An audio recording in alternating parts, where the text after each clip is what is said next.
Can you hear her, Travis? Okay. Yeah. She keeps cutting out on my Can screen. you not hear me? It just kind of freezes every once in a while. But Does it? am I in good? I don't know. Wi-Fi is fine. Okay. So if it says live, we're good, right? Yep. So I think we're broadcasting. Yep. We're going. It says have someone offer an opening prayer to start the discussion.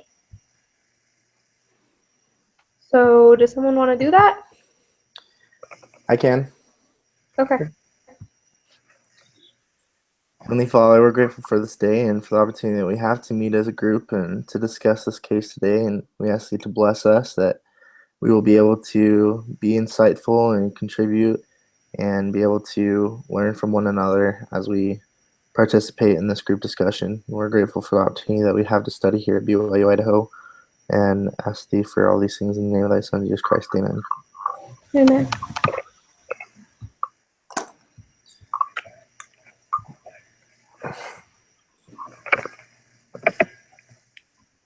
Cool.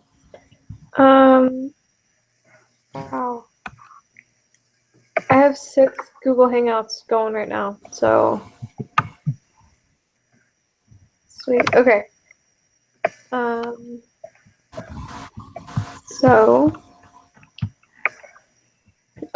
Have everyone in your group share their thoughts about something spiritual. About something spiritual, Yeah. Doesn't matter what. I guess. I don't think it matters. I don't know what I'll go. I'm in a Jesus the Everlasting Gospel course right now, and we're talking this last week about like the plan of salvation. And one interesting question that came up in my group from one of my peers was about like repentance and enduring to the end. And he kind of felt like there were certain things, like small trivial things in his life that were repetitive. He felt like he would mess up, he'd repent, but then he'd mess up again later. And so his question was like, what does enduring to the end mean? Like, am I supposed to just like repent every time I mess up on this thing throughout my entire life? And we kind of just got onto the topic of like perfection and progression, and like how while we mess up and no matter how often we repent, the Lord will forgive us. There are ways for us to overcome our weaknesses through the atonement and through the Savior. And that some things, they're habitual, they're difficult, and they're maybe not like big things like sexual sin or murder, but that they kind of bog you down on the day-to-day. And we just talked about the power that the atonement has to heal you and to help you through those things. Awesome. Yeah, one thing that I've been thinking lately is one thing that's just kind of struck me is this is my last semester in school. My wife just graduated, and we're just in.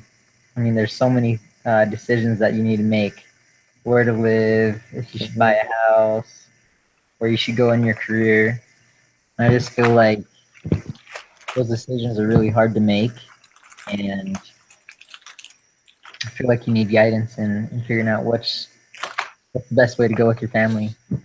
So that's just kind of been on my mind lately, and I just been trying to figure out how to make good decisions. And I think the influence of God and what He wants us to do and what His plan is for us should be huge in that decision as well.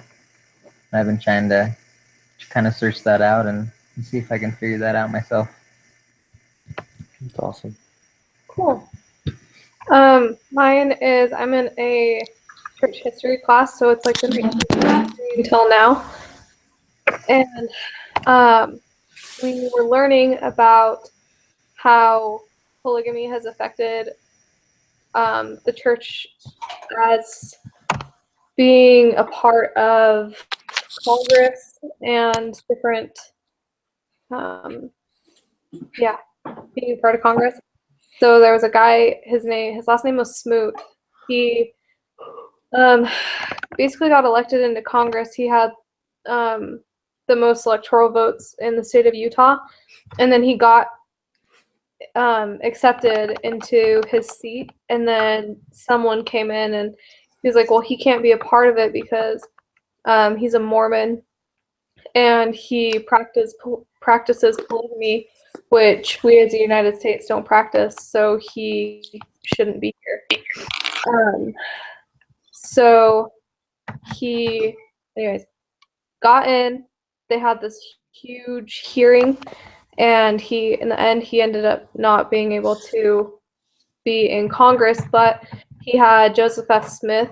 They were part of the hearing, and it helped the United States realize like the Mormons are actually good people and that we no longer do practice polygamy. And Teddy Roosevelt started just telling the people of the United States, he's like, you know what, these people are really good people, but he did put his foot down on us, saying that polygamy will not be practiced in the United States, otherwise huge consequences will happen. So it was just kind of interesting to see like how the whole church played out in the government role and stuff. So yeah, that's mine. Cool. That's awesome. Yeah. Okay. So it says, vote individually. What grade would you give the founders of Rent the Runway for their work in starting Rent the Runway? What specifically do you see as most effective? Where did the founders stumble? And what should they have done differently? Does the order in which they took specific actions matter? So, what grade would you guys give them? Out of what? Out of 10. Or like A, B, C type thing. 1 or 2 thumbs up. I would give him 1.5 thumbs up. Yeah. I'd probably give him like something close to that. Like out of 10, I'd say I'd give him a 7. Yeah. I think they did a really good job, really. I mean, just because they took so many steps, and I feel like most of them were in the right order. Mm-hmm. And that, in the end, helped them to understand their customers better, helped them have better relationships with the designers, and got them started on the right foot. Yeah, I feel like I can see some mistakes that they made, but I mean, they got this company up and running in a really competitive, cutthroat industry, in a multi-billion-dollar industry. So I feel like they're just on the cusp of like a ton of money here, you know. So it's hard to say that they did a bad job, but there are things that could point out that mistakes were made. The way they operate sometimes is kind of just like shoot from the hip, but yeah, I think the same thing. Like when we were taking the pre-discussion quiz, it asked like, what would you choose? It was like more revenue or like better operations. I feel like they need better operations in year one, just because like if you can keep adding in more product, but that doesn't mean that you're going to be efficient or you're going to make more money. You have to have an actual system. But I did like that they set it up as like a rental thing, because I'm a girl, so I've always wondered like, oh my gosh, how can I actually get that outfit without having to drop $2,000 on it? So it's a good way for people to like. I actually looked up the website, and it's a good way for people to use it for black tie events and that type of stuff. Because I mean, you don't want to go out and spend an enormous amount of money on something you're going to wear for like 2 hours. So yeah, that's true. good job. So I kind of like the order that they did things in the beginning. So they started out with cold calling. They cold called a couple designers. They got some meetings. They figured out that the first way they're going to do it wasn't going to work, so they decided they had to make their own rental operations, basically their own business to buy the dresses and then rent them out. And after that, I feel like they did a really good job trying to build relationships with the designers. Because it said they had a couple meetings with the designers and they got turned down a couple times from buying their dresses and implementing them in their rentals. But after that, they said they kind of focused on basically asking for advice. And through that, they built good relations with the designers. And it said in the case that if they built, basically if they had a good experience with one designer, then in the industry it spreads rapidly. And so basically the word would get out and other designers would want to come in and want to build relationships with them. So I think they did a good job with the order of the actions they took with that. Build relationships and then launch, try to build their inventory and launch after that. Yeah, I agree with that. I think one thing that stood out to me that I thought they were really good at is positioning. I feel like also just canvassing their business and understanding like what value they have to offer, and understanding their relationships with their partners. But I did feel like they struggled a little bit with partnering. Um, Obviously, they learned, but it said that like the first like 20 people that they met with, other than like their very, very first meeting, were all kind of negative reviews or reactions to their idea. And that they were kind of discouraging meetings. But then as they went on, they learned like how to kind of pitch it and realize what their relationship was and how they could offer value to the designers, and how they could help those designers tap into this market that wasn't really being touched. And so I think once they figured out how to explain it that way, they started to do better at making relationships with like their suppliers. But even still, I think when it came to like marketing, when it came to the IT stuff, especially, they had a hard time at finding the right people to help them do what they needed to do. And they particularly struggled with like the website, and trying to get that ready to launch. They had, I think, like 3 different attempts at putting the website into different people's hands and trying to get that going. And then the last guy that was able to jump on it, he was like, "There's 1,000 things wrong with the code, and we're launching soon." So they're like, "Well, if something's 20% okay, then we'll do it. We'll leave it. And if it's less than 20% okay, then we'll just work day to day and just try and get it fixed."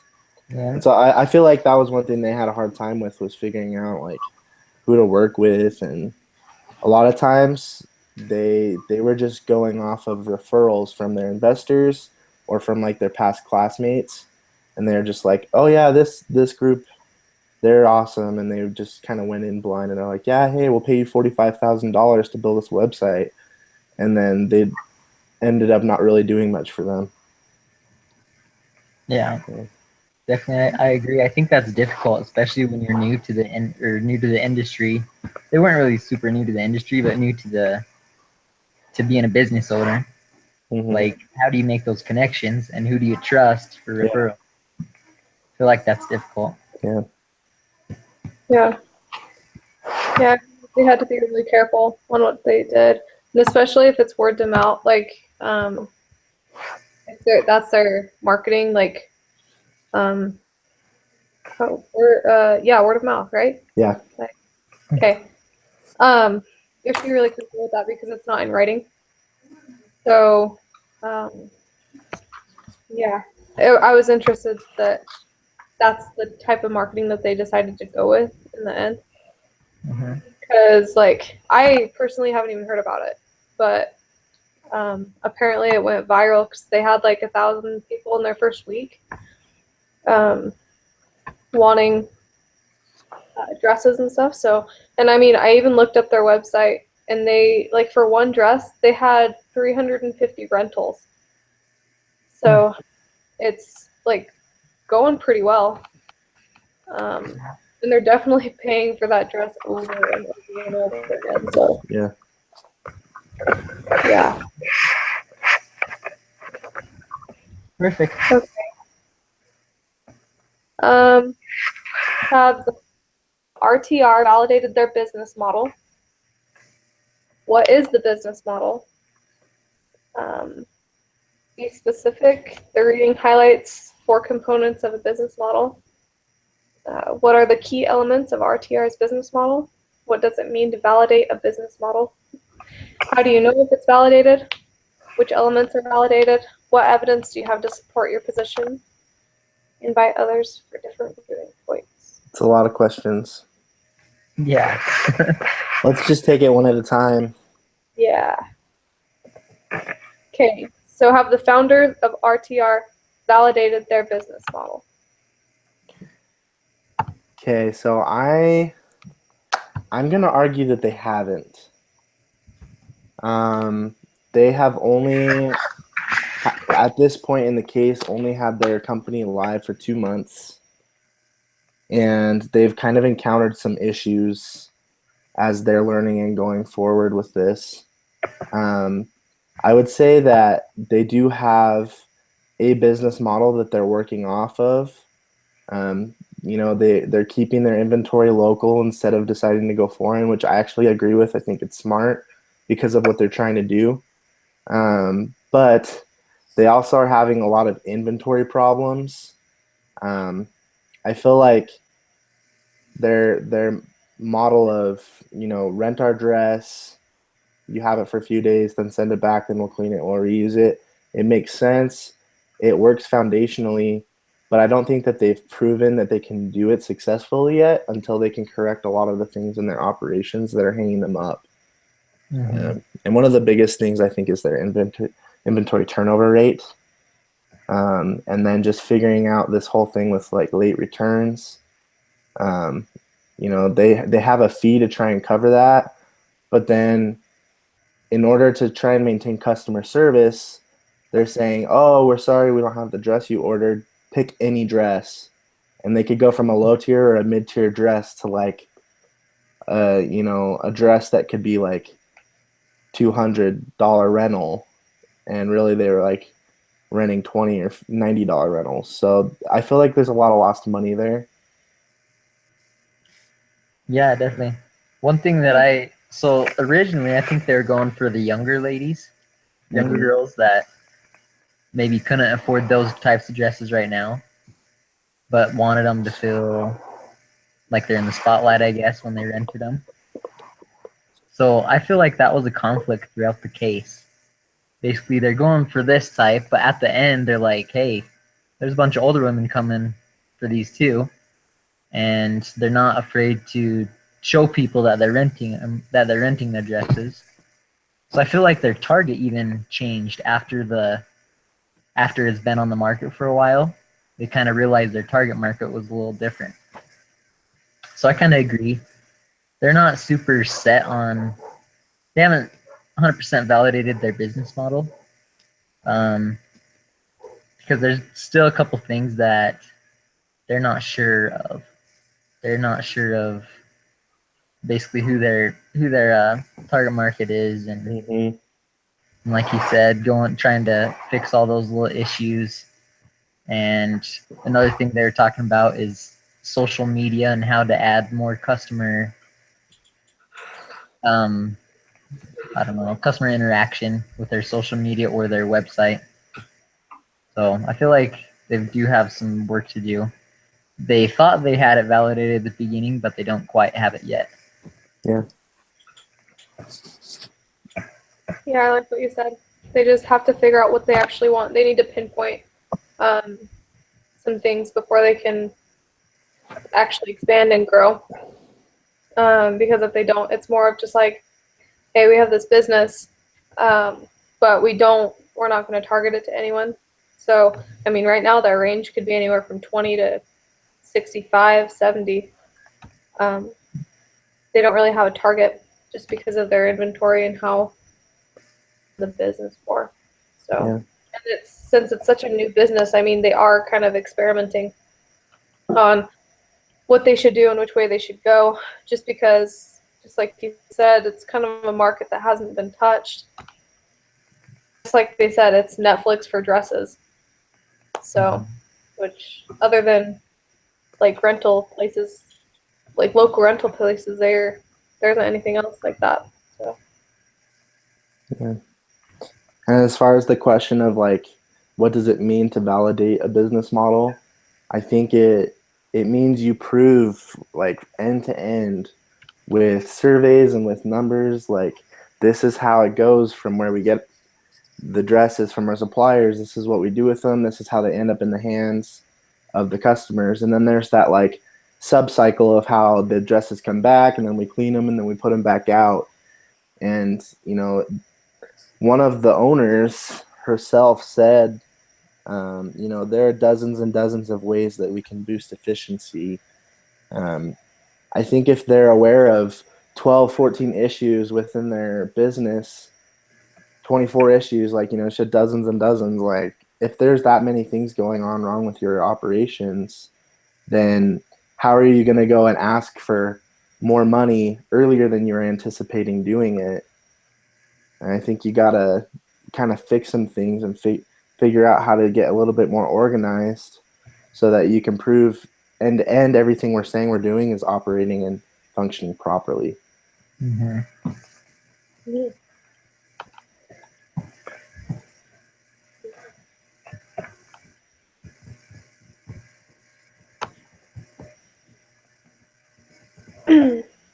Yeah, I like what you said. They kind of have to prove themselves before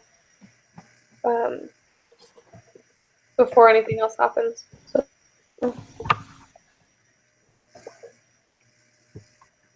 Okay. So, what is a business model? I guess we just kind of covered that. What are the key elements of RTR's business model?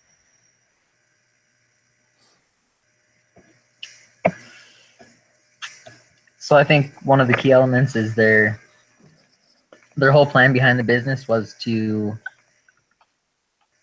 provide people that can't normally buy those dresses for a lower cost. Mm-hmm. So that's kind of what their target is. They're trying to help others have the opportunity to use them for a lower cost.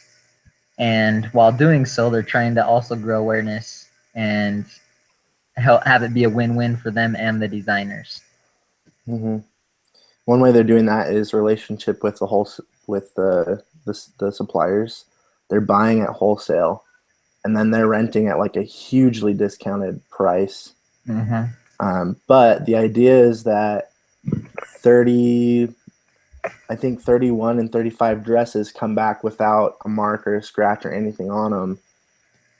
So, you know, there's kind of a low percentage of wear and tear on the rental process. So they're able to just clean them, put them back out. You know, I was looking really hard. I didn't ever find anything that said like lifetime of a dress, like how many times they can rent it out. I was really curious about that. But I feel like based off of the numbers I did see, that they could rent it out, you know, a lot of times, and really they just need to do it 3 or 4 times in order to make back the cost. And then from there, it's pure profit. So yeah, part of their business model is, I feel like, quantity. They need a lot of quantity in order to make money because they have their variable cost, which is fairly high compared to their product cost that they're bringing in, their revenue. So they knew that from the beginning that they're going to need lots of business, lots of rentals. Yep. Mm-hmm. Yep. Mm-hmm.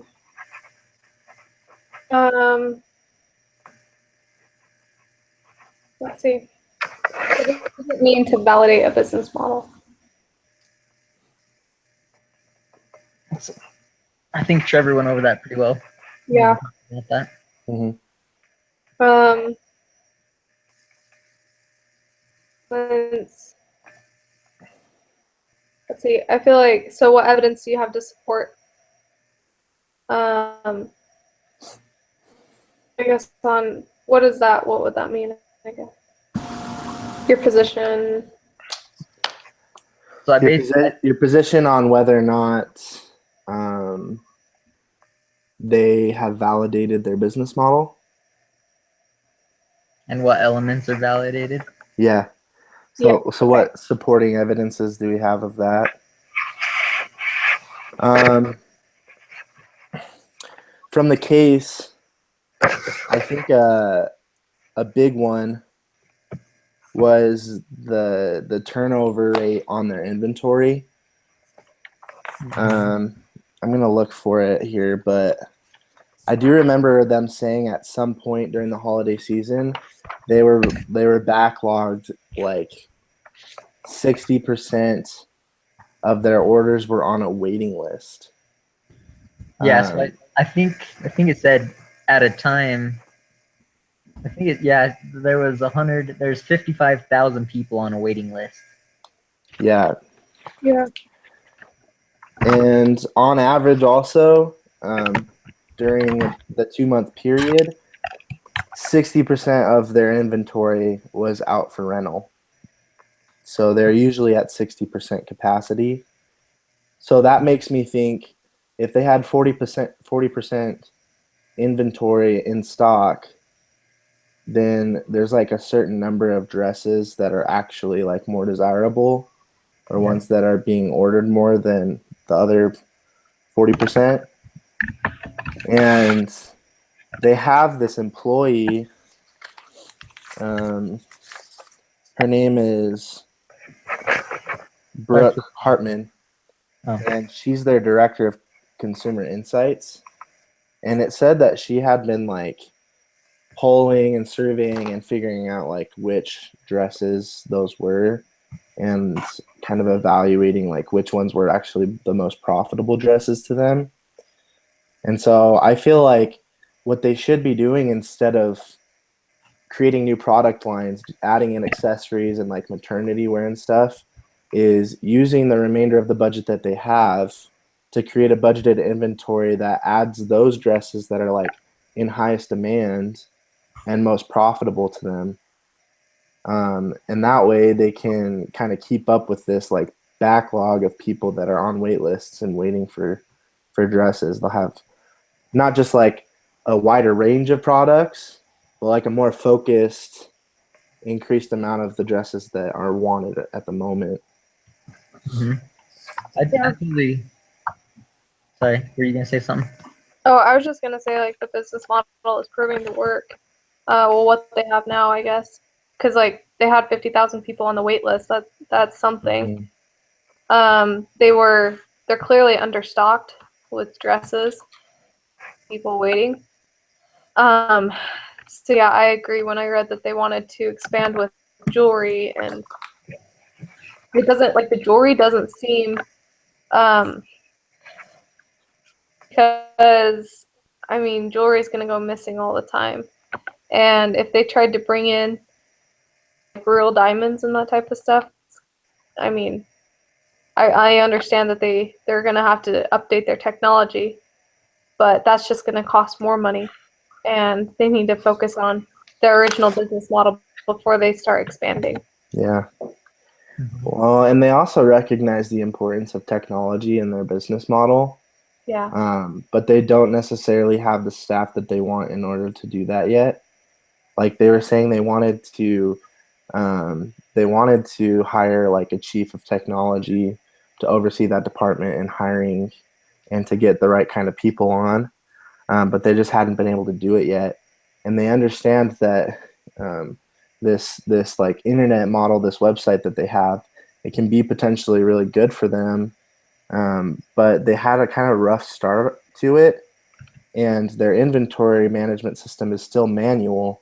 It's still just a person in a factory or in a warehouse somewhere.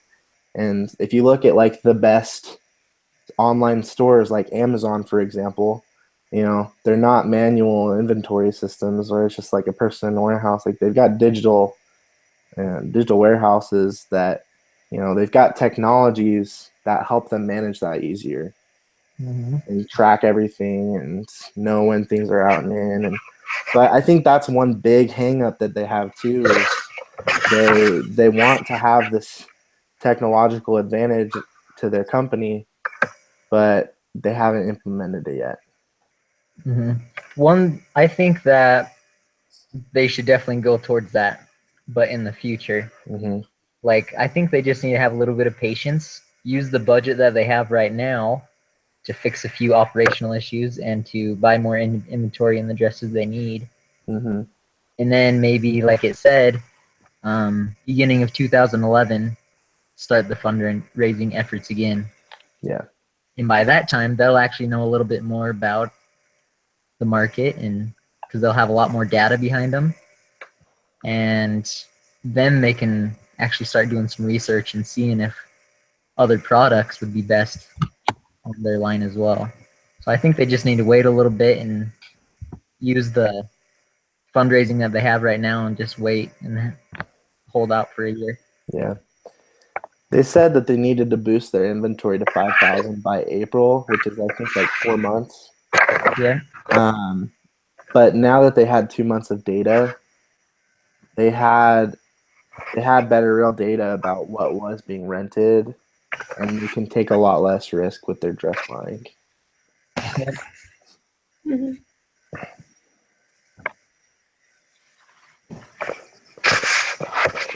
Okay. I feel like this time we have a ton of questions. Yeah. Gotcha. How many times does the dress need to be rented in order to break even? So I think we said 3 times. I got 4 when I did the calculation. I got 4 also. It was like 3.8. Yes. Yeah. Okay. Yeah, because I think I got 3.72. Yeah, I think I got that too. 3.7 something. Yeah. I can show you guys if you want to see what I did. Sure.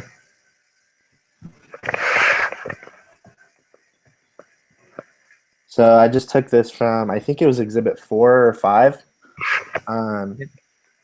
But this was like their, I think their average revenue per like a mid-tier dress, and then their variable cost per dress. And this said that this included like shipping and handling and like cleaning costs, and this was just like bottom line numbers. So that means that their profit per rental was $59. So if they spent an average cost of $226 on a dress, then you just divide this number by this number, and it came out to 3.8. So basically, after the 4th rental is when they've broken even, and then after that, they're making money on each dress. Yep, and Whoa. what is happening? That's weird. Looked weird on my screen. So, yeah, so I did exactly what the video told me, and I got like, I figured it out, and really, so their estimated annual utilization, if their dress is always being rented, like it would get rented about 48 times a year, one dress. Cool. Okay. So I don't know, like you said, I do have the question of what's the lifetime for this dress. But yeah, that's something to look into.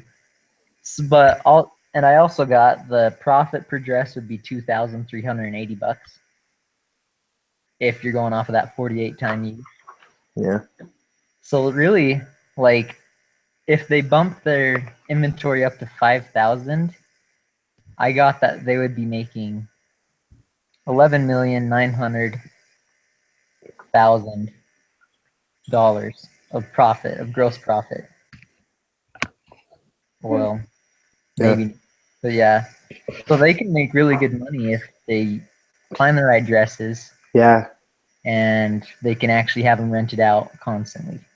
Well, and the most that a dress would be out would be 8 days at a time if it was the premium account user. So, you figure 8 times 4 is 32. Even if it's a premium user, they can use a dress 4 times in a month at a minimum.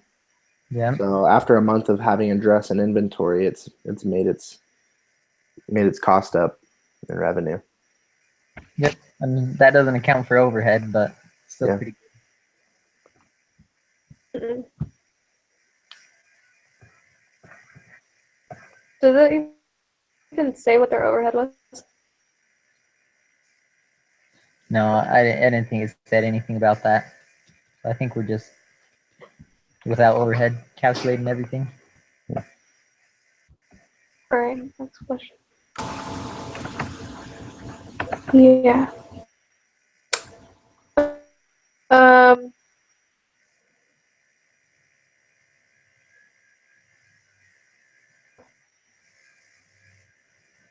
What do these results imply about viability of the business? I think we've covered that. Yeah, I'd say it seems like promising results. Yep. We've covered it enough. Yeah. We can move on.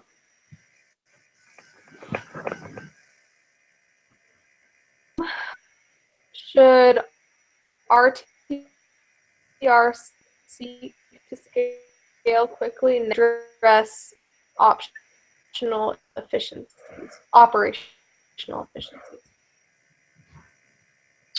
My opinion is operational efficiencies. They need I to think spend they they should need to spend that argue. money. What did you say, Bailey? You cut out? Uh-oh, she's froze. Am I? We can hear you now. Can you hear me? Yeah. Yeah, I was just basically gonna say what Trevor was saying. Like, I think they need to focus on operations rather than escalating right now, Mm-hmm. just because they're so new. They need to figure out who they are and what they're going to be doing and who they're going to be marketing to before they can actually like say, oh, we need this type of dress. But if they start getting in an older crowd, then those dresses aren't necessarily going to be desirable for an older person. Yeah, I agree with you guys. I think that they are really passionate and driven about providing more than just value and convenience to their customers. Mm-hmm. And so they want to just expand and just add more and more detail to their product line and give their consumers a full experience, like a richer experience. But I feel like that's possible and that they should do that, but that they just need to wait it out. They have time right now to fix their operations, and they recognize what all those things are. So I think they should take the time to really get structured and ready so that when the time comes in 2011 that they can get more funding, that they're then better poised to tackle that big issue. If they come out with new product lines, they're going to have to change everything in their lower level, like inventory and warehouse management, up to like scaling their website. They're going to have to make changes in their website and in IT and in marketing. And it would be an expensive and a big endeavor. And because they already feel like they're drowning a little bit in the work that they already have, I think they should just get their feet underneath them first. Mm-hmm. Definitely. I love the idea that they have to make it more of an experience for the customers. But I think they just need to hold off for a little bit until they can get more funding, until they get a couple other issues fixed before they dive into that. So I agree. Yeah. Yeah. Okay, I think that's the last one. The rest of them are just saying, "Oh, persuade those who think opposite of you." Yeah. So, Seems like we all agree pretty often on these. I yeah, know. Yeah. some of them I feel like they're almost common sense. Like if you don't do this, you're obviously going to be in the hole. Yeah. type of thing. Or if you don't do this, it doesn't make any sense. Yeah. So I'd be interested in having a full class gathering and like hearing other people argue the other side of it. yeah. Like I mean, brother class. I mean, I looked for some things that were like arguments against my case, but the further I went into the case, especially like the last 2 pages, the more support and evidence I feel like I found towards my own hypothesis. So Yep. Yeah. Definitely. Yep. I feel like I've seen these people on Shark Tank. yeah, I think I have. I wouldn't be surprised. There were like 2 women from Harvard that came in, and Barbara tore them apart. Yeah, She's like, "What are your numbers? Why are you doing this type thing?" And we should then look she ended up that winning. up. Yeah, kind of cool. But okay, well, so I guess okay. So I just stopped the broadcast, and then what do I do? Do we need to do our summary first? Oh yeah, summary. Yeah, let's do that. So just look at the time and make sure we remember that time, and then we start our summary. Okay, where do I see that? I'm sorry, I'm horrible. I had to go back through to the YouTube video and look for it afterwards. Did you? Mm-hmm. Yeah. But we started pretty close to 4 o'clock, I think. It was like 14. It's been 52 minutes, so Okay. Well, it'll be around there. You can just look for it. gotcha, and that's our timestamp. Mm-hmm. Okay. Gotcha. Okay. All right. Well, in summary, the 3 of us kind of came in with the same theory about the decision that Runway should forego expansion and aggressive growth with their product lines in order to improve their operations and their day-to-day. We felt like they have a lot of reasons to focus on themselves right now and to increase their valuation and be able to get to the point where they're actually doing what their business model is before they focus on going into more debt and trying to improve their customer experience, which they're so passionate about doing. Yep, and one of the main criterias for that decision, I feel like, was the financing. So they could actually use the rest of the financing for this year on things that matter instead of starting another fundraiser ahead of the planned time.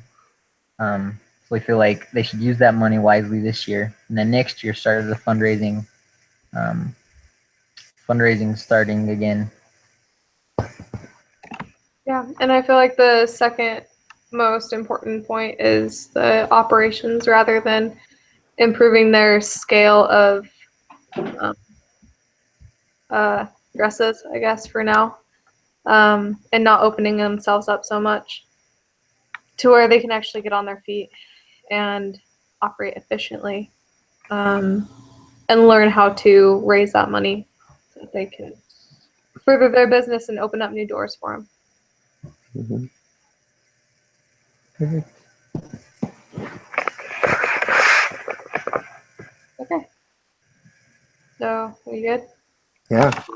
Okay. When are we supposed to meet again? I haven't even looked at next week. Do we have Either. 2 cases again? Yeah. So I've actually got Island up right now. Next week we have 2 cases. There's one called the Steve Carpenter case, and it's due on Wednesday at 11 p.m.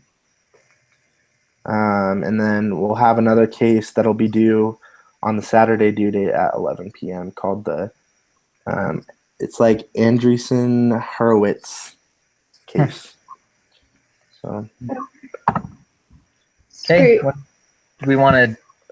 Should we stick to the same schedule, like Wednesday and Saturday, or should we try to get it a day before or something? Wednesday works.